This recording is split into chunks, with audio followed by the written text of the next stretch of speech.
empresarial dentro de los marcos que señala nuestro Estado Social de Derecho. Yo quiero saludar en primer lugar a la doctora Mónica y felicitarla por esta iniciativa, una iniciativa que tuvo origen también en el doctor Jaime Mantilla, miembro de la Junta Directiva de la Cámara, y Alejandro Mejía. Quiero saludar a los señores senadores aquí presentes, al doctor Miguel Ángel Pinto, al doctor Edgar Gómez, a Santiago Valencia, que entiendo que está llegando también, al señor representante de la Cámara, José Daniel López, de la Comisión Primera Constitucional de nuestra Cámara de Representantes, a la catedrática de la Universidad de Salamanca y una de las más importantes penalistas de España, la profesora Nieves Sanz Mulas, que nos ha acompañado en otros eventos similares a este, en el impulso precisamente de este tipo de iniciativas, a todos los profesores invitados aquí presentes, los panelistas, la comunidad académica y los empresarios. Es fundamental, creo que esto no está funcionando, pero bueno, es fundamental tener como punto de referencia lo que representa de aquí en adelante este debate, porque este es un debate que se da en un momento adecuado de la historia del país. Es un debate que tiene, por supuesto, un conjunto de colectivos que apoyan por una parte y por supuesto quienes controvierten la necesidad de hacerlo en este momento.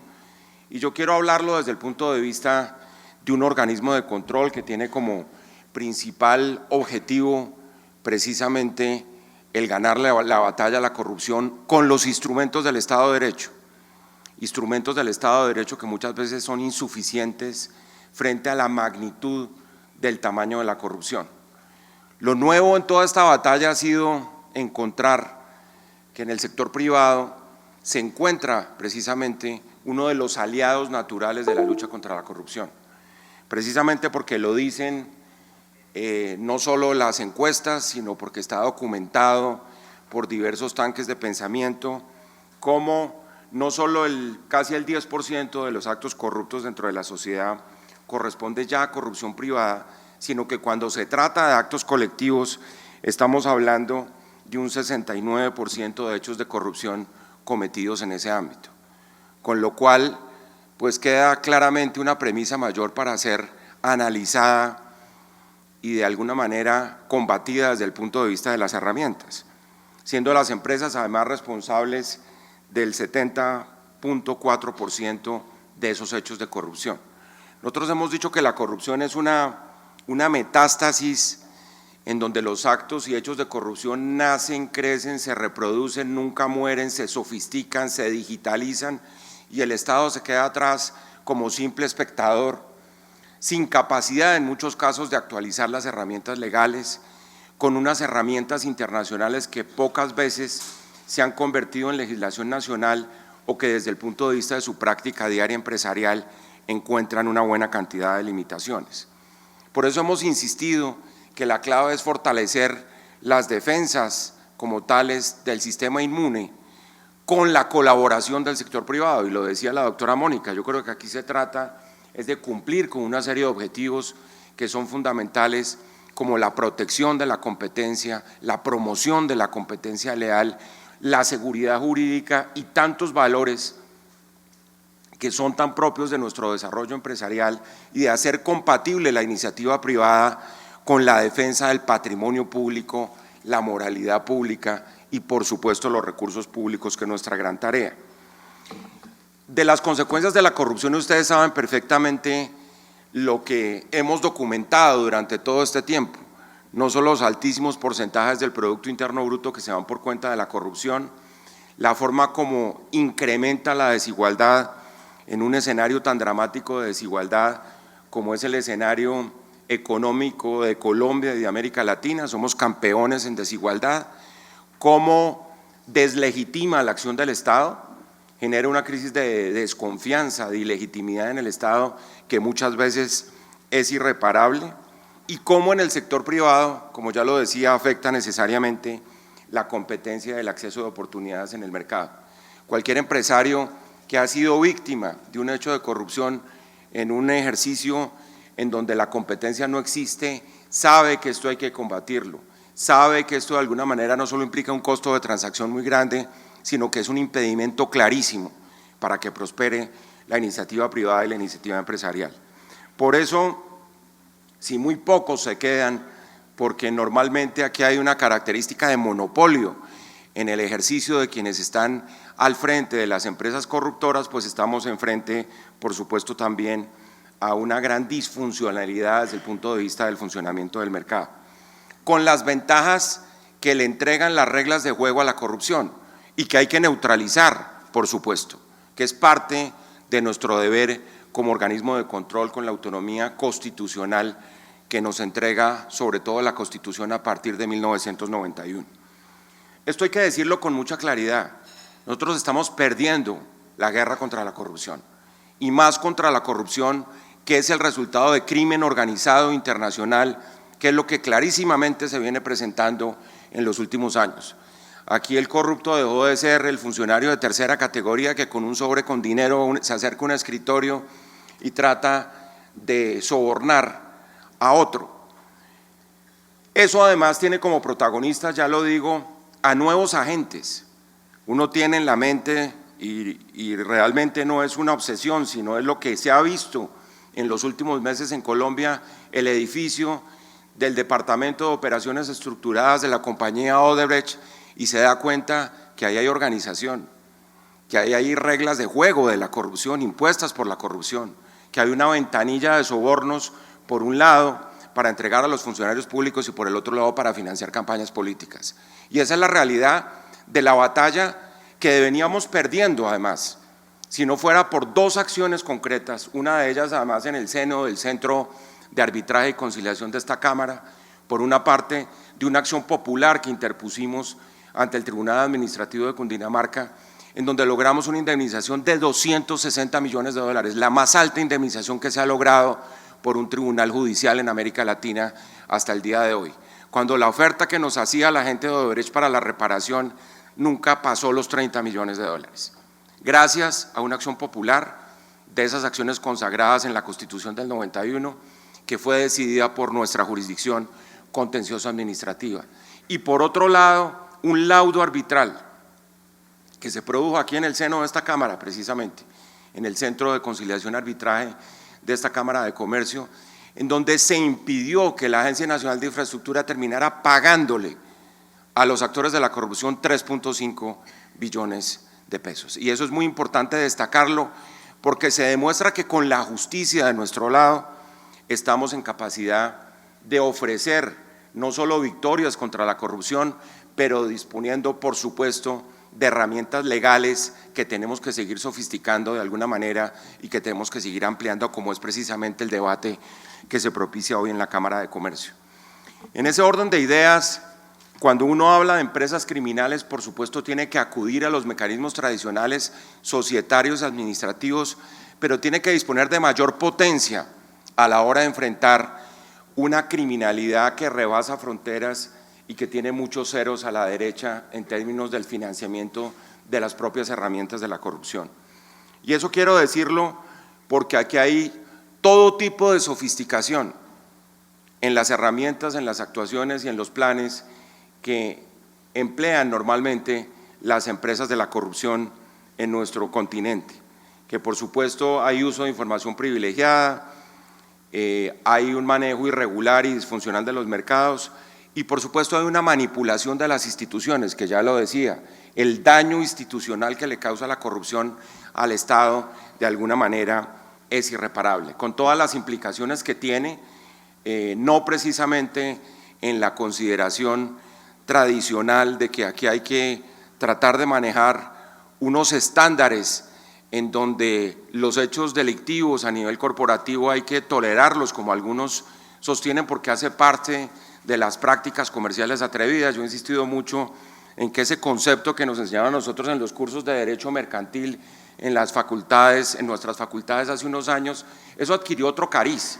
Esto se fue corriendo la cerca, como se dice ordinariamente, y por supuesto lo que encontramos hoy es una serie de prácticas que antes eran aceptadas como atrevidas, pero que hoy claramente son delitos o son contravenciones, o son faltas disciplinarias, o son faltas de carácter fiscal, con todo lo que esto implica como costo de transacción. Por eso nuestro discurso ha sido fundamentalmente, y nuestra práctica a través de la promoción de la ética pública, ha sido que el gran negocio para el sector privado es obrar con transparencia, con probidad, con ética, con rendición de cuentas, con accountability, como dicen los anglosajones. Eso hace parte hoy en día de las herramientas de los balances financieros de la empresa. Esto no es simplemente un agregado que se le pone para tranquilizar la conciencia de los dueños y de las juntas directivas de las empresas en el sector privado. Es un factor fundamental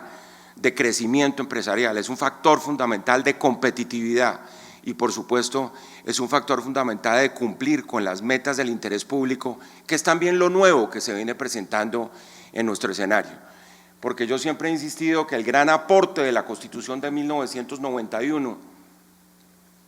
en términos de la acción del sector privado frente a lo público, fue poner al sector privado como el protagonista más importante a la hora también de cumplir con la ética pública. Es que lo público no es únicamente el Estado, lo público no es únicamente los burócratas que manejan o que ejercitan la función pública. Lo que quedó claro después de 1991 es que el interés público lo perseguimos todos. Y ahí empata con una de las funciones del Ministerio Público, de la Procuraduría General de la Nación, porque como lo dice la Constitución, nosotros somos los representantes de los intereses de la sociedad, garantes de los derechos, del patrimonio y de la buena utilización de los recursos públicos. Con el agravante que ataca los derechos fundamentales de la comunidad. Aquí ha habido un gran debate, y lo cuento sobre todo para ilustración de nuestros ilustres profesores visitantes, en relación con las facultades que tiene el Ministerio Público en Colombia para suspender, inhabilitar y destituir a los funcionarios de elección popular, en el marco de una discusión que se dio en el sistema interamericano. Y nosotros hemos demostrado que la corrupción es hoy en día el agente más violatorio de los derechos fundamentales de los ciudadanos. La corrupción en Colombia en este momento se ha ensañado, por ejemplo, con los sectores sociales, con la salud, donde hemos desmontado más de 7 carteles de la salud, con la educación, en el manejo de los presupuestos, de la propia salud en el sector educativo, del programa de alimentación escolar, que ustedes han oído las historias tan aberrantes que se han presentado en relación con los recursos de la alimentación de los niños en Colombia. Y eso implica que todas las consideraciones que se hicieron por la Carta Americana de Derechos Humanos, que es una carta del año 67, en un momento en que América Latina estaba con un 80% de gobiernos dictatoriales en ese momento, respondieron a una época que hay que actualizar además a la luz de los objetivos de todas las convenciones internacionales de lucha contra la corrupción, que todas, entre otras, y es parte de este debate, contemplan la necesidad de incorporar un régimen de responsabilidad de las personas jurídicas. Y lo digo específicamente porque si ustedes miran la Convención de Naciones Unidas contra la Corrupción, contra el crimen organizado, la Convención Interamericana contra la Corrupción, yo tuve el privilegio de ser parte de la comisión redactora de algunas normas como representante del Banco Interamericano, en ese momento en la Convención de Caracas de 1996, la Convención de la OECD contra el soborno transnacional. Todos son instrumentos internacionales que obligan a Colombia como compromisos fundamentales. La reciente entrada de Colombia a la Organización para la Cooperación Económica y el Desarrollo, que se dio en los últimos meses, le impone de nuevo esa obligación. Y todo ello es importante tenerlo en cuenta precisamente porque a la actualización de esas normas, que además impedían que una autoridad puramente administrativa, y la Procuraduría General de la Nación no es una autoridad puramente administrativa, nosotros tenemos autonomía constitucional desde 1991 y ejercemos el derecho disciplinario que en Colombia tiene esas connotaciones tan específicas que estamos mencionando. Y por eso en el marco tanto de la Comisión Interamericana como de la Corte hemos logrado que se acepten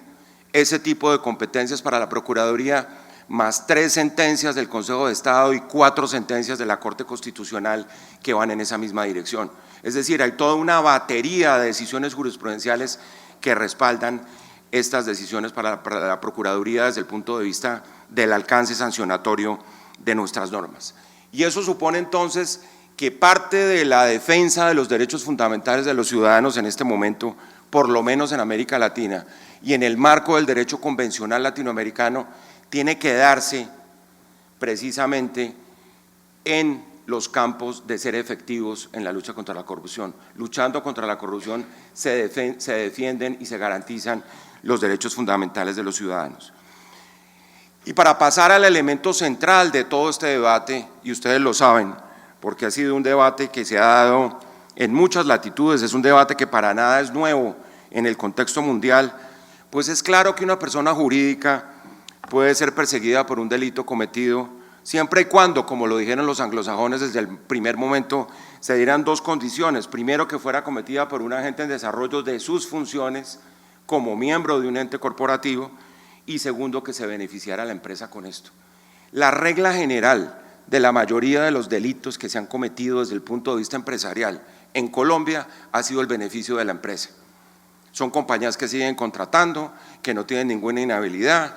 que prevalece su personería jurídica y que pasan rondando después de cometidos los hechos de corrupción con actos de contrición en los cuales nadie les cree para seguir tratando de contratar con el Estado. Entonces, esa es la realidad. Una realidad, además, que lo que busca es tener de unas herramientas de las cuales no disponemos en este momento y que son herramientas que se han discutido a nivel global, como lo van a ilustrar los profesores visitantes de varios países aquí presentes. Porque además hay algo aquí que es fundamental, y es que el reproche penal es insuficiente desde el punto de vista del efecto que genera en la comunidad como tal. Ni el efecto preventivo, disuasorio, ni mucho menos el efecto represivo que puede tener eventualmente una sanción de carácter mercantil, administrativa, incluso disciplinaria, y lo digo siendo la cabeza de una entidad de carácter disciplinario. Nosotros necesitamos la fuerza del derecho penal acá como una herramienta fundamental en la lucha contra la corrupción, teniendo en cuenta, repito, que estamos hablando de crimen organizado transnacional. Máxime, como ya lo decía, cuando la persona jurídica es la que se beneficia de los actos de corrupción individual, y máxime cuando esto puede ser de alguna manera un factor de impunidad. Los profesores y los expertos harán un repaso de lo que ha sido la historia de esta institución en el mundo del derecho penal y en el mundo del derecho mercantil, y arranca por supuesto con Inglaterra desde finales del siglo XIX, de la forma como se incorporó por la Cámara de los Lores en ese año el tema corporativo o las corporaciones como sujeto responsable penalmente, la discusión que se dio en el marco de la Corte Suprema de Justicia de los Estados Unidos en 1909, más o menos en la dirección de estas dos condiciones que ya señalaba, el paso que se ha dado recientemente cuando el Congreso de los Estados Unidos dijo que los delitos pueden ser cometidos por cualquier persona natural o jurídica, la gran discusión en España, cuya ilustración la tendremos aquí en los próximos minutos, que habilitó su capacidad para ser sujetos de responsabilidad penal por acciones en nombre o por cuenta de personas jurídicas en conductas como en los delitos de cohecho y delitos contra la salud pública. En Francia, desde 1994, las personas jurídicas responden por delitos de tráfico de drogas, por delitos de discriminación y estafa. En Holanda en 1976, en Portugal en el 2007, en Noruega en 1991, en Argentina en 2018, en contra de la corrupción, obligando además a la creación de programas de integridad en temas de tratamiento de la relación de las empresas comerciales con el Estado. En Chile en el 2009, en el caso de los delitos de cohecho, lavado de activos y financiamiento del terrorismo. Y finalmente en Perú, en el caso de sanciones, que lo hemos visto, y aquí está una de las grandes explicaciones que todos los colombianos se preguntan por qué a los señores de la multinacional brasilera sí los sancionaron y los pudieron expulsar, pues sencillamente porque tienen un régimen mucho más moderno que el nuestro en materia de responsabilidad penal corporativa. Más todas las convenciones internacionales. Entonces, yo repito, aquí no se trata únicamente de mirar de un embeleco por tratar de avanzar o por estar a la última moda o a la penúltima moda, en este caso sería, de legislaciones en esta materia, sino porque hay efectividad de alguna manera en ese campo. Y el tema es, creo yo, cómo se han utilizado esas normas, que yo creo que va a ser precisamente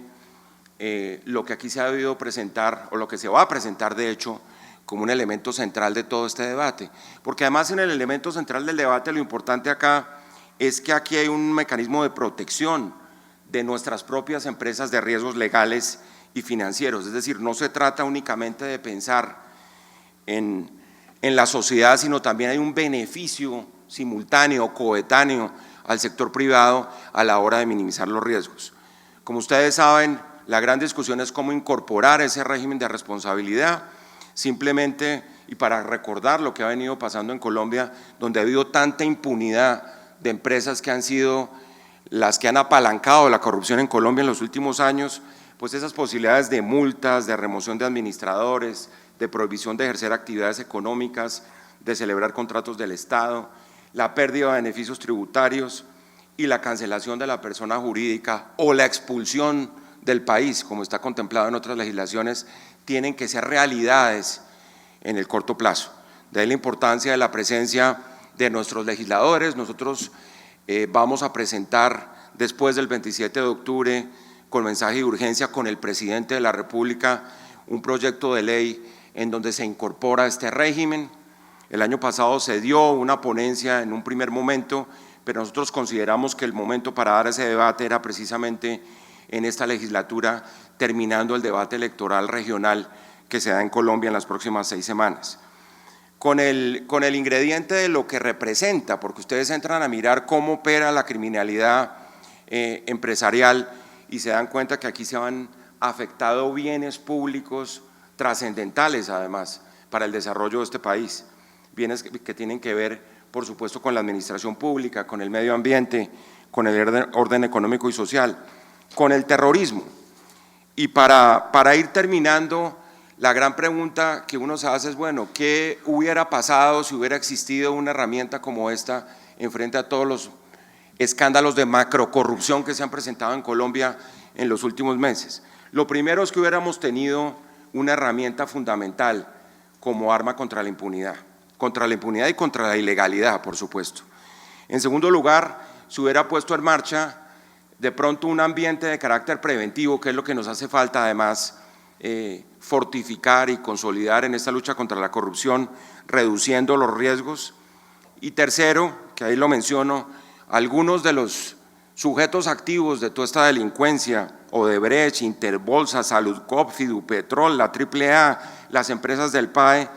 pues hubieran sido sancionadas adecuadamente y no muchas veces, únicamente, repito, con la sanción disciplinaria que por supuesto nosotros hemos comandado, sino con sanciones de carácter penal y cancelaciones de personería jurídica para impedir definitivamente que ese tipo de empresas osaran volver a contratar con el Estado. Lo más importante de todo eso, y es el enfoque de este seminario que lo quiero rescatar también, esto hace parte de todo un ecosistema de integridad, de ética pública, de compliance, de gobierno corporativo, de responsabilidad social empresarial. Esto es una batería de componentes, esto no es solo que por toque de Midas, por el solo hecho de la consagración de la responsabilidad penal de las personas jurídicas, vamos a erradicar la corrupción. Eso sería absolutamente ingenuo sostenerlo. De ahí la importancia del enfoque que se le ha dado a este seminario, en el sentido de que esto tiene un poder preventivo grandísimo, en el sentido que el sector privado tiene que dar ese paso al cumplimiento legal. Yo contaba la semana pasada en un foro en la Universidad de La Sabana cómo en los organismos internacionales, por ejemplo, hace 10 o 15 años, los departamentos de compliance tenían 10 o 15 funcionarios y hoy en día tienen entre 100 y 200, con la convicción absoluta que el funcionamiento interno de una empresa tiene que tener como vértebra fundamental de su funcionamiento precisamente este tema de la integridad pública. Los códigos de ética, si no están amarrados a un ambiente de ética, un ambiente de compliance, de gobierno corporativo, se convierten en letra muerta. Yo siempre recuerdo con sorna, pero con gran frustración, cómo una de las grandes organizaciones de la transparencia del mundo le dio el premio de ética empresarial al código de ética de la empresa Odebrecht un año antes de que se destapara todo este escándalo a nivel global. Y en esas estamos, en temas en donde pues lamentablemente toda la sumatoria de esos elementos como piezas de un rompecabezas nos permiten es tener una visión integral de cómo combatir el problema si somos capaces de articular unas con otras. Luego, para concluir, primero yo quiero reiterar la felicitación a la Cámara de Comercio, doctora Mónica, al doctor Mantilla, al doctor Mejía, por esta convocatoria en un momento tan importante de la vida del país. Me parece que no solo el debate es indispensable, sino que es la hora para dar este debate en Colombia. En segundo lugar, la gran reflexión que hay que hacer sobre la forma como la ética pública tiene que entrar al sector privado y cómo la manera ética de hacer empresa es el gran desafío de los empresarios de aquí en adelante. Tercero, que Colombia no se puede quedar atrás en un debate legislativo que, como estamos demostrando, tiene más de un siglo en los países llamados desarrollados y que en el caso particular de América Latina ya 4 países tienen incorporada también legislación en este campo. En cuarto lugar, que independientemente de todas las herramientas que tengamos, la posibilidad de avanzar en nuevos instrumentos legales para ganar esta batalla es fundamental.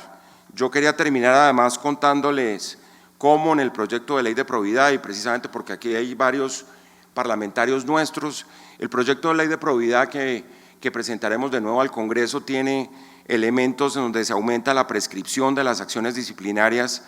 hasta 20 años en el caso de faltas gravísimas, dolosas. En segundo lugar, sancionar a servidores públicos que no presenten o actualicen la declaración de bienes y rentas, que fue un elemento que apareció por allí también en recientes escenarios de lucha contra la corrupción y que son importantes. El enriquecimiento ilícito, como ustedes lo saben, ha sido una de las grandes herramientas de Colombia desde aquella noche luctuosa del 18 de agosto del 89, cuando fue asesinado Luis Carlos Galán, que el gobierno del presidente Barco decidió acudir a esa herramienta y hoy es una herramienta global en la lucha contra el crimen organizado. Mecanismos de protección de quejosos, testigos y denunciantes, una legislación que no existe. En España, entiendo, el debate se ha rebotado también en los años recientes. En Estados Unidos hay una legislación muy avanzada en ese campo y aquí nos seguimos dando contra las paredes todavía en relación, por ejemplo, con el tema de los carteles de testigos falsos, porque no hay una reglamentación que le ponga orden a ese tema de los testigos quejosos y denunciantes.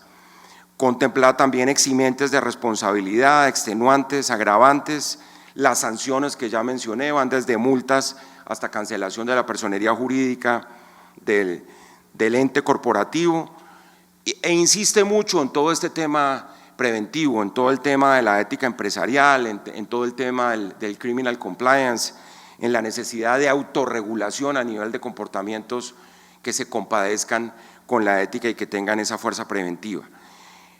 Nosotros hemos incorporado unas normas también en materia de extinción de dominio, obviamente en consonancia con la Fiscalía General de la Nación, porque creemos que en los procesos de extinción de dominio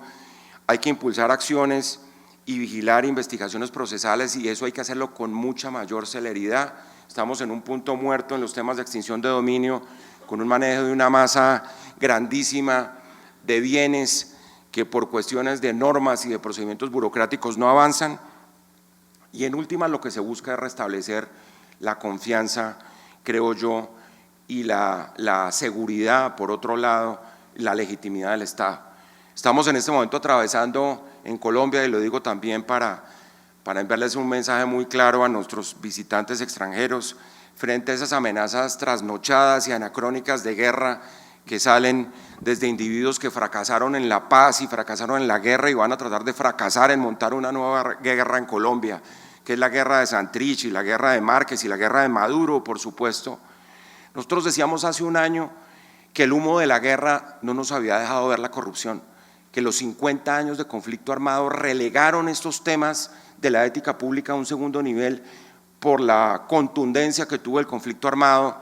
a la hora de tratar de brindar soluciones en un problema tan grave para la sociedad colombiana. Luego, lo que no podemos permitir es que hoy se inventen otra guerra para que de nuevo la corrupción pase a un segundo plano. Muchísimas gracias por todo.